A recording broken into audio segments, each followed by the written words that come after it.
Hello दोस्तों, एक बार फिर से स्वागत है आपका आरंभ स्टडी पॉइंट में। आज हम पढ़ रहे हैं क्लास 7 हिस्ट्री का, बीटीबीसी का है, बिहार सरकार के द्वारा जो बुक चलता है बिहार बोर्ड में। तो यह आपका चौथा अध्याय है क्लास 7 का और यह है मुग़ल साम्राज्य।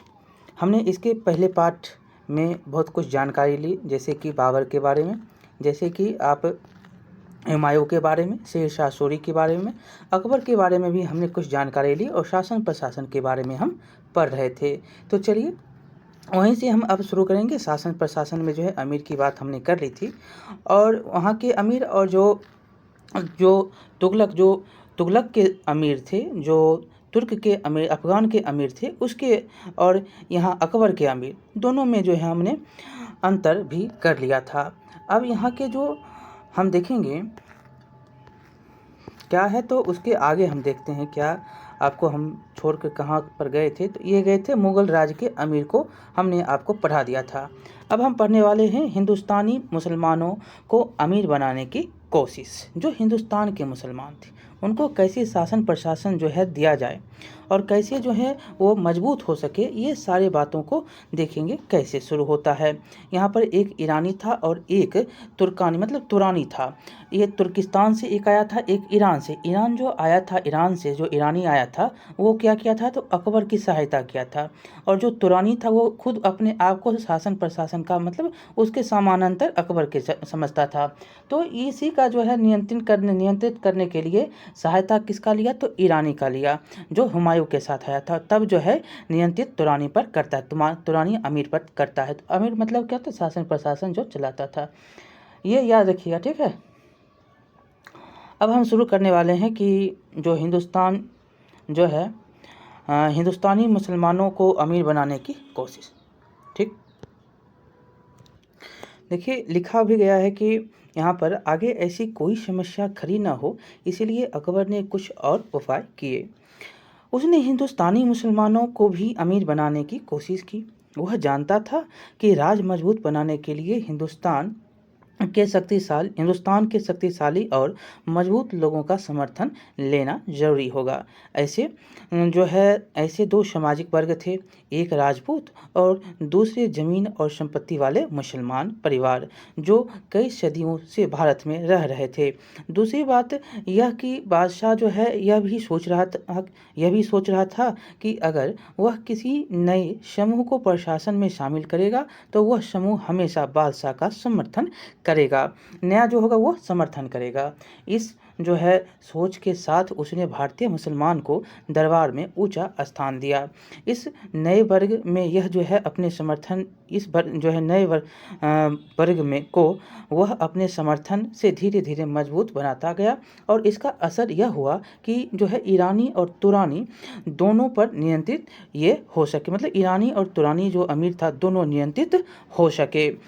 राजपूतों को अमीर बनाने की कोशिश, एक मुसलमान हो गया, अब राजपूत। देखिए भारत के इस शक्तिशाली सामाजिक राजनीतिक वर्ग का समर्थन मुगल शासन को मजबूत बनाने के लिए जरूरी था। अकबर ने यही सोचकर इसे दोस्ती करने का प्रयास आरंभ किया और राजपूत अपने को स्वतंत्र रखना चाहते थे। उसने राजपूतों को सैनिक विजय और विवाह संबंधी की नीतियों को अपनाकर अपने अधीन किया। अकबर ने राजपूत राजाओं के सामने यह बात रखी कि वह जो है रखी कि अगर वे उसके अधीन हो जाते हैं तो वह उनके राज्य में उन्हें राज करने देगा और मुगल साम्राज्य में उन्हें अमीर बनाया जाएगा। मुगल समाज में क्या, अमीर प्रशासन जो होता था वो बनाया जाएगा। दूसरे क्षेत्रों में उन्हें जागीर भी दी जाएगी। कुछ राजपूत राज्य इस प्रस्ताव को मानकर मुगल अमीर बन गए और इस तरह अकबर राजपूतों को अपना समर्थक बनाया। उनकी धार्मिक भावनाओं का सम्मान करने के लिए तथा बहुसंख्य हिंदुओं का समर्थन प्राप्त करने हेतु 1562 ईस्वी में तीर्थ यात्रा कर बंद कर दिया। क्या किया, तो 1562 में उसने तीर्थ यात्रा पर जो कर लेता था वो बंद कर दिया।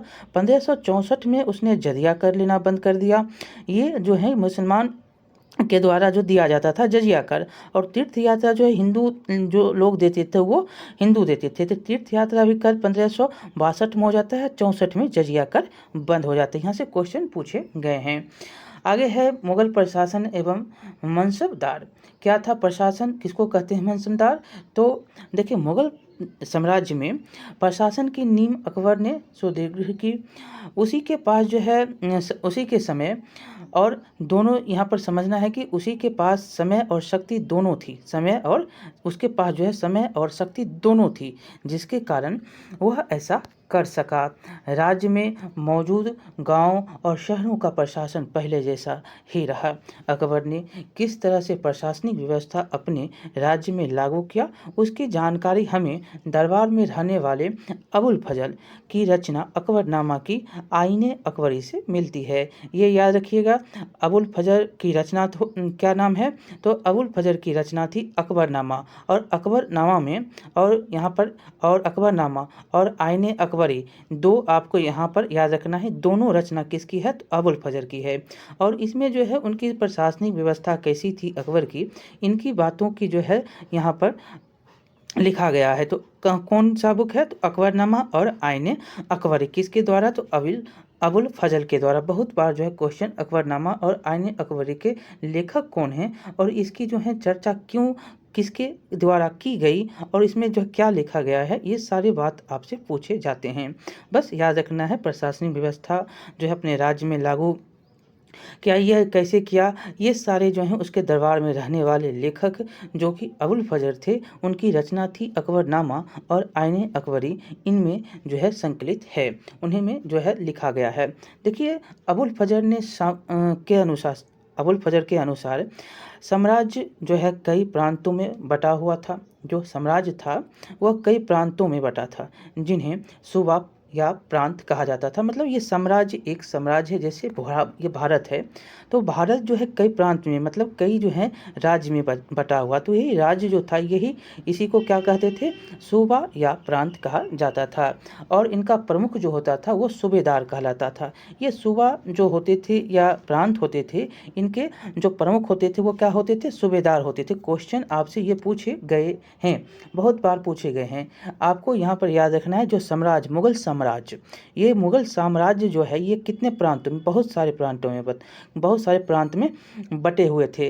जो प्रांत होता था उसको सूबा भी कहते हैं, याद रखेंगे, सूबा या प्रांत, ठीक। और जो ये सूबा या प्रांत के जो प्रमुख होते थे वे सूबेदार कहलाते थे, जो राजनीतिक तथा सैनिक दोनों कार्य करता था। ये सूबेदार जो होते थे राजनीतिक भी और सैनिक दोनों काम करते थे। अकबर का साम्राज्य 15 सूबों में बटा था। ये याद रखिएगा कि अकबर का साम्राज्य जो है कितने सूबों में? तो 15 सूबों में, मतलब 15 प्रांत में बटा हुआ था। याद यहाँ पर आपको रखना है, बहुत बार क्वेश्चन पूछे गए हैं। 15 याद रखिएगा, सूबा रखिएगा, अधिकारी रखिएगा। सूबेदार होता था जो राजनीतिक और जो है सैनिक अधिकारी दोनों होता था। ये कहाँ मिलता है? तो अबुल फजल की रचना अकबरनामा और आईने अकबरी में मिलता है। ये साम्राज्य जो है कई जो है प्रांतों में विभक्त था, जिसको सूबा या प्रांत कहा गया।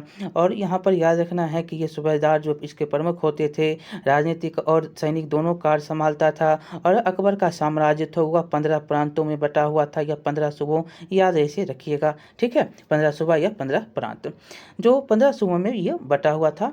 तो सूबा जो थे, सूबा सरकार में विभक्त था। ये सूबा जो था अब सरकार में विभक्त था। क्या था? एक हुआ सूबा जो अब जो है ये सरकार में विभक्त था, जो आज के जिलों से कई गुना बड़ा होता था। जो आप देखते हैं जिला को, एक पटना जिला ले लीजिए, तो ये पटना हो गया, तो ये कई जिलों मतलब बहुत ही जिलों का स्वीप बहुत बड़ा होता था आज के जिलों से। इसका जो क्षेत्र था वो बहुत ही बड़ा होता था। क्या था? तो सूबा जो था वो सरकार में विभक्त था। सूबा सरकार में विभक्त था, जो आज के जिलों से कई गुना बड़ा था। और सरकार जिला में, और सरकार किस में? तो जिला में, मतलब आज की तरह जो है कई परगनों प्रखंड में था। जो आज देखते हैं जो प्रखंड उसको परगना बोलते हैं, जिला जो है उसको सरकार बोलते हैं। मतलब जो अभी के जो ज़िले दिख रहे हैं उससे बहुत बड़ा था, लेकिन इसको क्या बोलते थे, जिला बोलते थे। सरकार किसको, जिला को, और परगना किसको, प्रखंड को। ये याद रखिएगा, परगना मतलब प्रखंड, जिला मतलब सरकार, सरकार मतलब जिला, जिला मतलब परगना, ये याद रखना है। ये क्वेश्चन, सॉरी, परगना मतलब प्रखंड, ये याद रखना, यहाँ से क्वेश्चन पूछे गए हैं। और आज जो आप देख रहे हैं यही आज के प्रखंड से काफ़ी बड़ा होता था। जो आज का प्रखंड आपको जो क्षेत्र दिखता है उससे जो है वो बहुत बड़ा क्षेत्र होता था, ये याद रखेंगे। सरकार जो होता, पहले याद ऐसे याद रखिए, जो साम्राज्य का था, कई प्रांत था, कितने प्रांत, 15 प्रांत। और 15 प्रांत में जो प्रमुख जो होता था या सूबा, जो सूबा उसको बोलते थे, उसको सूबेदार कहते थे। ये राजनीतिक और सैनिक दोनों काम से करता था। और जो ये 15 प्रांत था, ये 15 प्रांत भी जो है बटा हुआ था।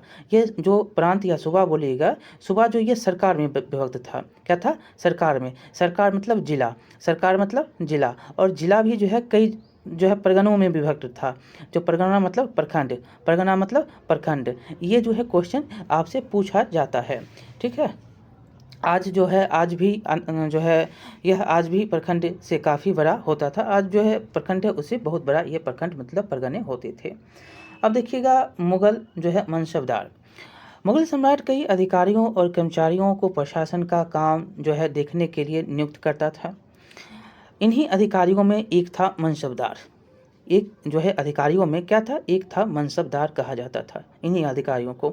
मतलब मुगल सम्राट जो है कई अधिकारियों और कर्मचारियों को प्रशासन का काम देखने के लिए नियुक्त करता था, और इन्हीं अधिकारियों को मनसबदार कहा जाता था। जो काम देखता था, जो अधिकारी होता था, जो प्रशासन का जो काम देखता, नियुक्त करता था, उसमें था एक मनसबदार, इसको मनसबदार कहा गया।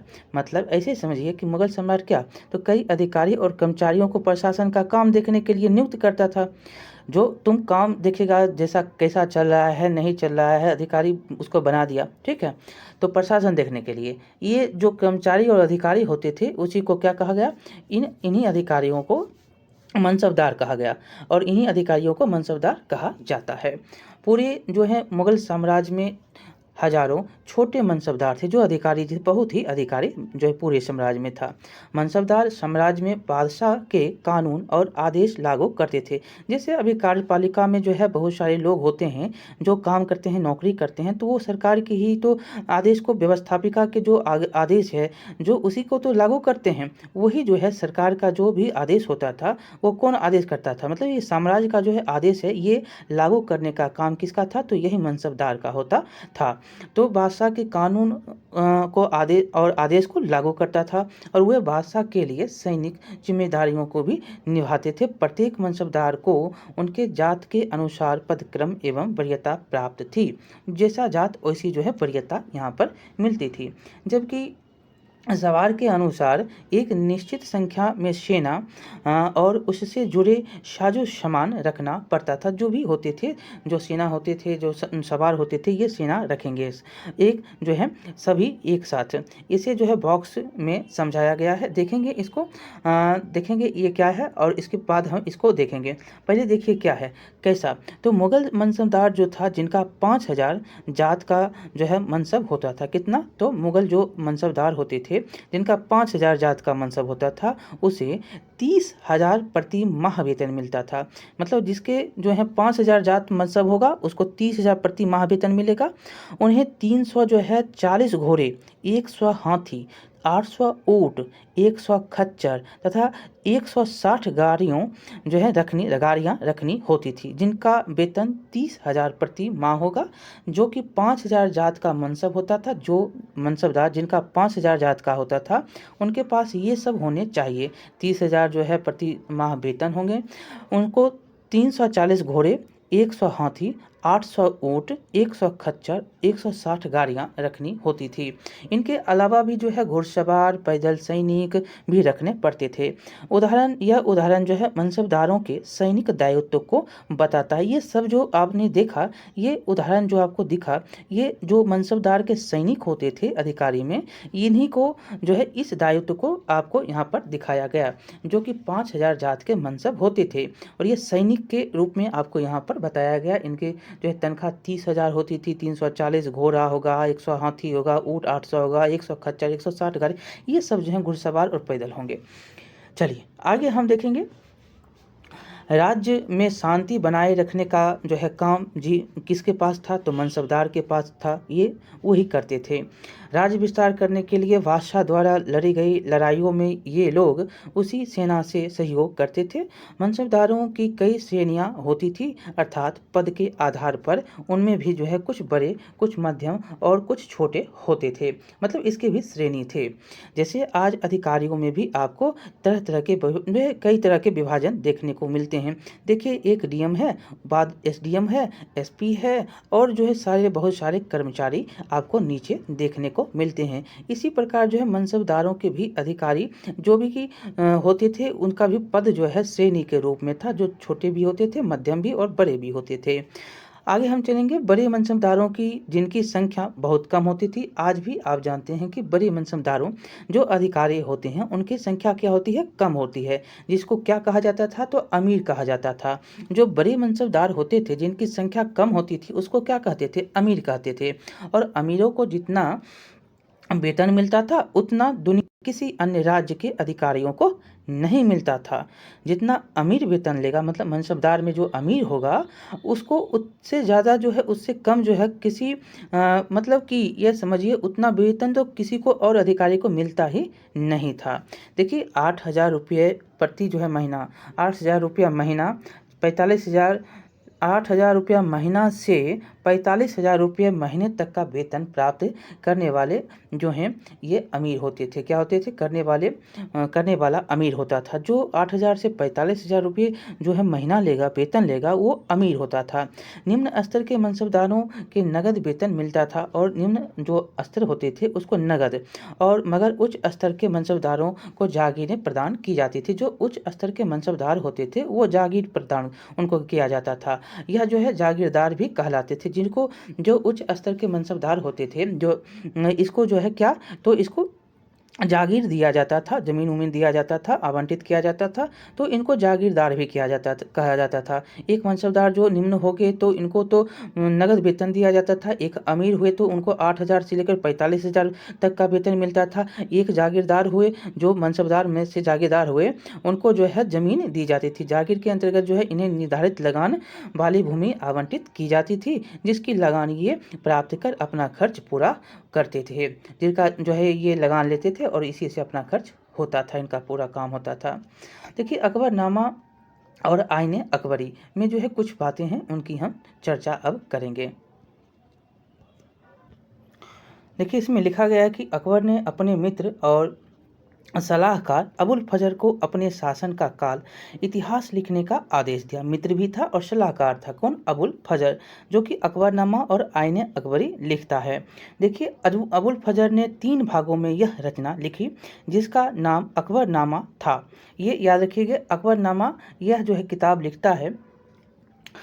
अकबरनामा और आईने अकबरी जो किसके द्वारा, अबुल फजर के द्वारा लिखा गया। ये क्या था, तो सलाहकार और मित्र अकबर का था। ये जो है कहता है कि हम अपने जो उसके शासनकाल हैं उसका इतिहास लिखो। तो अकबरनामा ने 3 भागों में यह रचना लिखा, जिसका जो है नाम अकबरनामा था। प्रथम भाग जो था उसका अकबर के पूर्वजों का बयान है। प्रथम भाग में क्या है, अकबर के पूर्वजों का बयान। क्वेश्चन यहाँ से पूछे गए हैं, याद रखिएगा। अकबरनामा में जो निकलता है आपको पहला भाग क्या है, अकबर के पूर्वज का है बयान, और दूसरे भाग में है अकबर के शासन का काल इतिहास, जिसका नाम आईने अकबरी है। ये क्वेश्चन आप रट लीजिए, ये यहाँ से आपको क्वेश्चन जो है बार बार पूछा जाता है कि दूसरे में क्या था, अकबरनामा के दूसरे भाग में, तो उसमें था अकबर के शासनकाल का इतिहास, जिसका नाम क्या है, आईने अकबरी। एक किताब है अकबरनामा, उसके 3 भाग हुए। एक भाग में पूर्वज के जो है बयान, दूसरा भाग उसके शासन का इतिहास। नाम क्या रखा गया दूसरे भाग का, आईने अकबरी, आईने अकबरी। आइन ए अकबरी, और इसमें जो है शासन, प्रशासन, सेना, राजस्व, ये सारे जो हैं बात भौगोलिक समकालीन भारतीय इतिहास की जो परंपराओं का जो है वर्णन सारे आपको मिलते हैं आइन अकबरी में, जो कि आइन अकबरी है ये आपका अकबरनामा का दूसरा भाग। याद रखेंगे, अकबरनामा किसके द्वारा लिखा गया? अबुल फजल के द्वारा। और यह कितने भागों में? तो 3 भागों में। पहला भाग था अकबरनामा का, जिसमें लिखा गया अकबर के पूर्वजों का बयान। दूसरे भाग में क्या लिखा गया?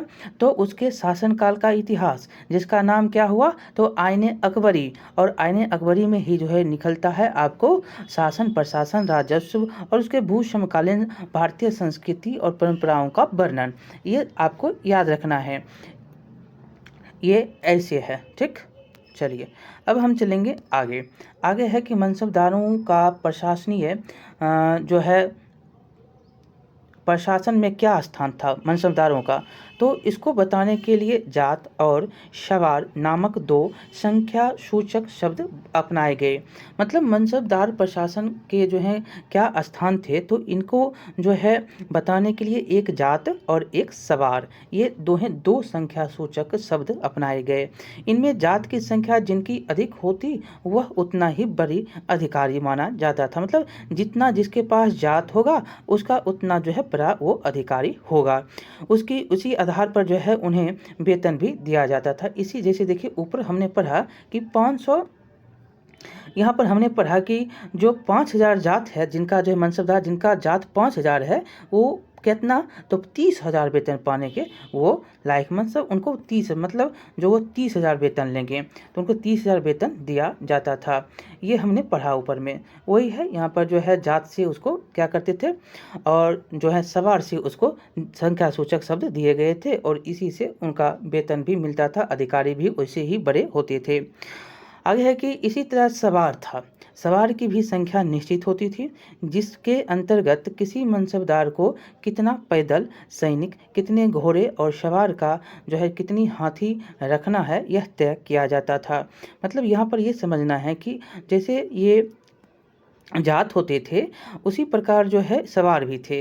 इसकी भी संख्या निश्चित होती थी, जिसके अंतर्गत जो है किसी मनसबदार को कितना चाहिए सैनिक पैदल, कितना घोड़ा चाहिए, कितना सवार चाहिए, कितना हाथी चाहिए, ये सारे के सारे रखना है, यह तय किया जाता था। ये बात जो है आपको याद रखने हैं। मनसबदारों को वेतन के रूप में भूमि दिया जाता था, जिससे वे राजस्व एकत्रित करते थे। मनसबदारों को जो दी गई भूमि जागीर कहलाती थी। क्या होती थी? जो मनसबदार को भूमि दी जाती थी, वहाँ पर हमने पढ़ा भी कि क्या कहलाती थी? जागीर। ये जागीरदार भी होते थे। इनमें से जो है इसमें ज़मीन से प्राप्त आमदनी का आकलन ठीक से किया जाता था, ताकि मनसबदारों के लिए निर्धारित वेतन उससे प्राप्त हो जाए। इस तरह मनसबदार जागीरदार भी बन जाते थे। इनका पद वंशानुगत नहीं था। इनका पद क्या था? वंशानुगत नहीं था। मनसबदारों की नियुक्ति राजा के द्वारा की जाती थी। मनसबदार जो भी होते थे उसके जो हैं राजा उसको नियुक्त करता था। इसमें प्रांत प्रमुख था। जो प्रांत प्रमुख होते थे वो सूबेदार क्या होते थे? प्रांत प्रमुख, एक सूबेदार। और बड़े मनसबदारों की जो है सिफारिश भी चलती थी। बड़े मनसबदार जो होते थे वो उसकी सिफारिश भी किया करते थे। और जो प्रांत में सबसे बड़ा कौन होता था? तो सूबेदार होता था। और यहाँ पर ज़्यादातर मनसबदार अपने जीवन काल में यह प्रयास करते थे कि किसी तरह वे अपने लड़कों को भी मनसबदार बना दे। इसीलिए जो है इसके लिए प्रभावशाली लोगों को कीमती उपहार भी उनके द्वारा दिए जाते थे। घूस का जो है व्यवहार यहाँ पर शुरू हो गया था, तो घूस भी लिए जाने लगे थे, कीमती जो है उपहार दिया जाता था। और इससे जो है लगता था कि ऊपर मेरा पद भी जो है ऊपर पर भी हो जाएगा, और जो है मेरा पुत्र भी, जो आने वाले वंश के लोग हैं, वो भी मनसबदार बन जाएंगे। ये याद रखिएगा। ठीक, अब हम चलेंगे राज्य की आमदनी, खेतीबाड़ी और किसान के बारे में। वहाँ की जो मुगल साम्राज्य में अकबर का जो राज्य की आमदनी थी, खेतीबाड़ी और किसान कैसे थे, इनके बारे में हम अब अध्ययन करेंगे। देखिए राज्य की आमदनी जो मुख्य रूप से खेती की उपज पर जो कर लिया जाता था उससे होती थी।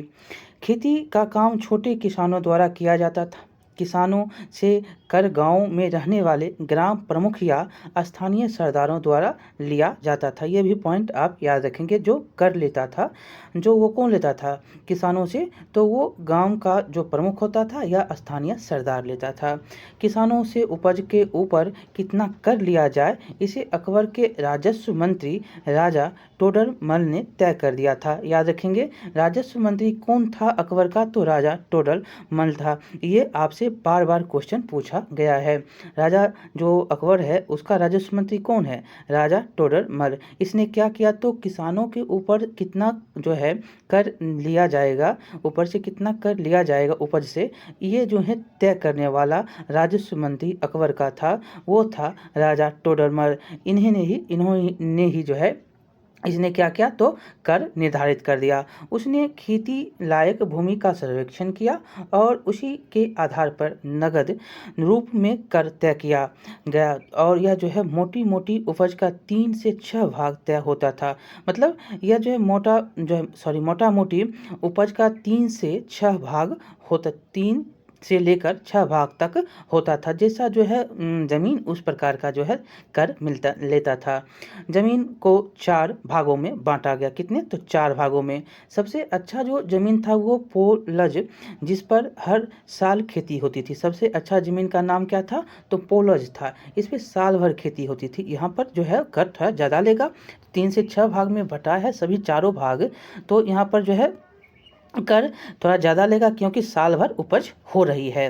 प्रति एक था भाग प्रति, जिसमें साल में जो है 1 साल के अंदर एक जो है खेती होती थी। मतलब यहाँ पर प्रति, जिसमें 1 साल के अंतर पर खेती होती थी। 1 साल के अंतर पर, मतलब 1 साल हुआ और 1 साल नहीं होगा, यह प्रति था।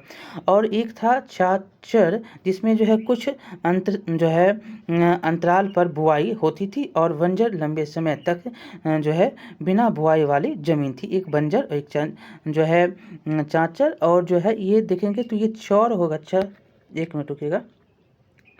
ये चाचर है, ये जो भाग है चाचर जिसमें जो है कुछ अंतराल तक बुआई होती थी और जो है बंजर लंबे समय तक बिना बुआई का वाला जमीन था। ये 4 भाग आपने देखा।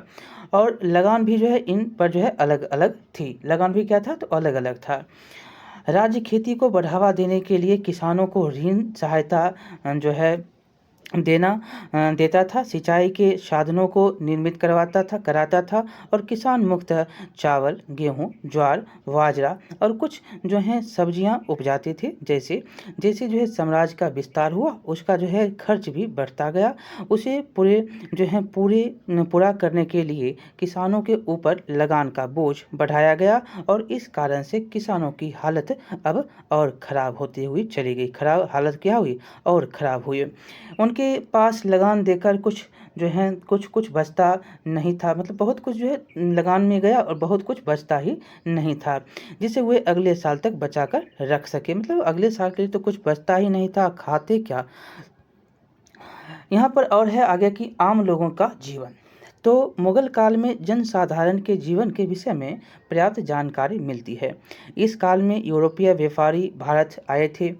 इनमें जो है कई लोगों ने भारत की संपत्ति और समृद्धि तथा शासक वर्ग के शानो शौकत के जीवन के साथ साथ जनसाधारण जैसे किसानों के जीवन में से जुड़ी वस्तुओं को बनाने वाले दस्तकार और मजदूरों की गरीबी से भरे जीवन पर जो है चित्रण किया है। सामान्य आदमी कितना कम कपड़ा पहनते थे, इस बात का जिक्र बाबर ने भी अपनी जो है आत्मकथा तुजुके ए बाबरी में किया है। देखेंगे ये जो आपको याद रखना है कि बाबर के द्वारा जो आत्मकथा लिखी गई, ये भी आपको हमने बताया था कि अरबी में लिखी गई या फारसी में या तुर्की में। तो इसने किस भाषा में लिखा था, तो तुर्की में लिखा था।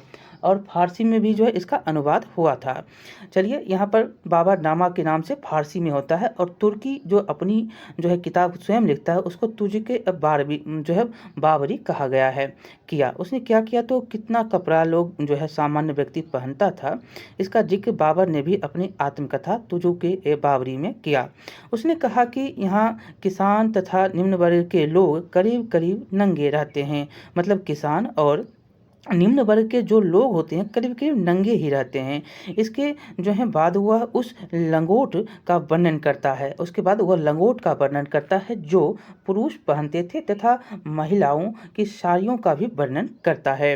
लोगों के द्वारा जूतों का जो है कम प्रयोग होता था। जहाँ तक मकान और उसमें जो है मौजूद सामानों की बात करें तो घर मिट्टी का बना था, और जो फूस से ढका रहता था, जो फूस से ढका जाता था।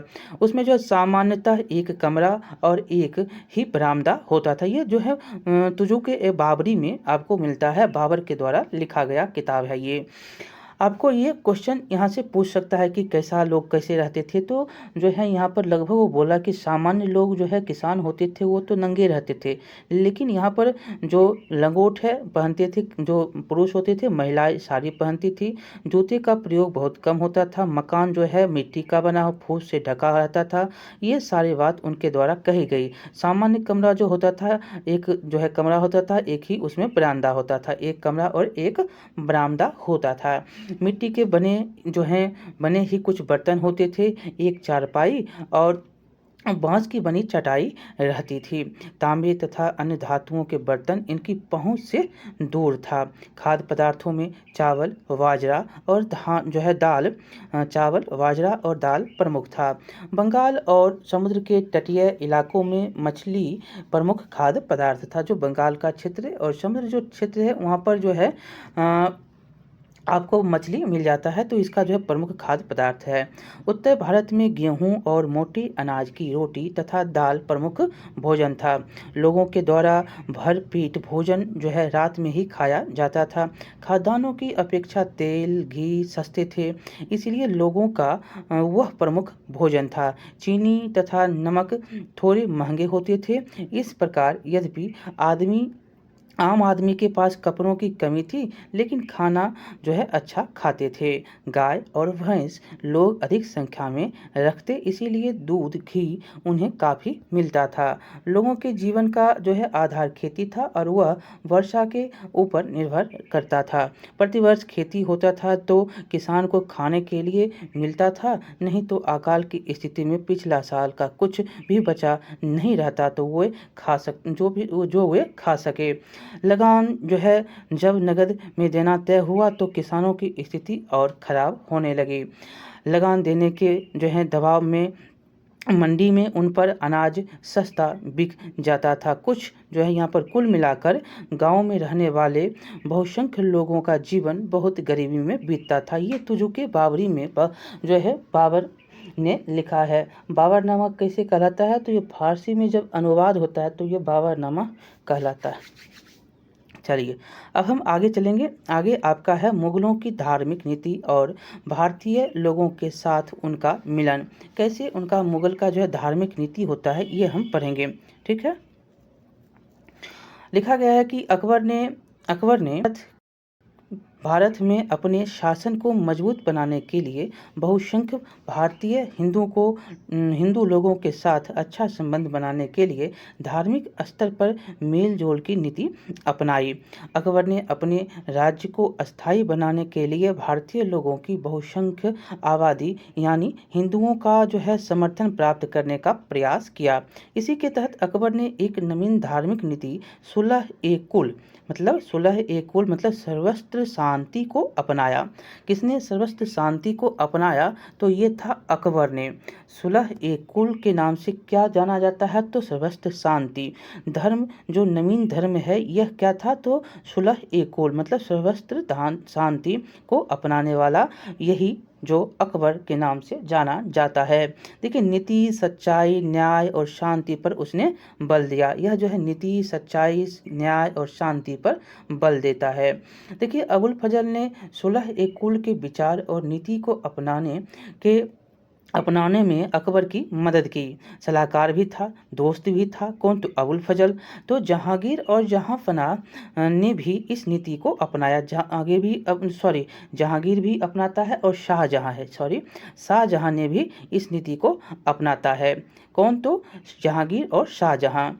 औरंगजेब के काल में धार्मिक स्तर पर मेल जोल बनाए रखने की नीति राजनीतिक स्थिति के कारण खंडित हुआ। अकबर ने समाज में नैतिक एवं सामाजिक मूल्यों के रखने के लिए एक नई नीति अपनाई, जिसे हम दिल-ए-इलाही नाम से जानते हैं। मतलब जो यहाँ पर नैतिक और सामाजिक मूल्यों के रखने के लिए एक नई नीति अपनाया। अकबर क्या करता है, अकबर ने समाज में नैतिक एवं सामाजिक मूल्यों के रखने के लिए एक नया नीति अपनाता है, जिसको वो क्या कहता है, जिसको हम दीन-ए-इलाही के नाम से जानते हैं। सभी धर्मों के सार को लेकर उसने एक नई नीति का प्रतिपादन किया। मतलब दीन-ए-इलाही मतलब सभी धर्मों के लिए ये जो है सार होंगे। ये नीति जो है नए थे। क्या नीति थे? तो ये दीन-ए-इलाही। ये सामाजिक मूल्य, नैतिक सारे जो हैं, इसमें नया जो नीति अपनाया उसका क्या नाम रखा गया? तो नाम रखा गया दीन-ए-इलाही। और इसमें जो है सभी धर्मों के सार को उनके को लेकर जो है उसने एक नई नीति का प्रतिपादन किया। ये जो चित्र देख रहे हैं ये जहांगीर का है। क्या है ये? जहांगीर का। अब देखेंगे जहांगीर के बारे में। तो हम ऐसा करते हैं कि जहांगीर है, उसके बाद देखेंगे तो शाहजहां, औरंगजेब, ये 3 और मुग़ल के 4। तो ये चैप्टर यहीं पर समाप्त कर देते हैं। ठीक है, यहाँ पर हम जो है इस वीडियो को रोकेंगे और अगले पार्ट में आपको हम जहांगीर और जो भी बचे शासन हैं उसके बारे में बताएंगे। हमने अभी प्रशासन और खेतीबाड़ी जो भी था मुग़ल साम्राज्य का, उसका हमने अध्ययन किया। अब हम जहांगीर, शाहजहां जी के समय जो है मुग़ल साम्राज्य होता है वो कैसा था, इसके बारे में अगले पार्ट में 3 पार्ट में ये आपका वीडियो बनने वाला है। मुग़ल साम्राज्य, इसमें देखिए होता क्या है कि जो भी शासन प्रशासन है कैसा चल रहा था, क्या किसको कहा जाता है, ये अगर जानिएगा तो क्वेश्चन तो थोड़ा इससे तो क्वेश्चन भी बनता है और थोड़ा जो है समय भी ज़्यादा लगता है। ये तो हम जान रहे हैं और आप देख भी रहे हैं। तो चलिए मिलते हैं अगले जो है पार्ट में, और तीसरा पार्ट होगा जहाँ पर हम इसके जो है आगे भाग को पढ़ेंगे। बहुत बहुत धन्यवाद। लाइक करिएगा, शेयर करिएगा, सब्सक्राइब करना नहीं भूलिएगा। मिलते हैं अगले वीडियो में।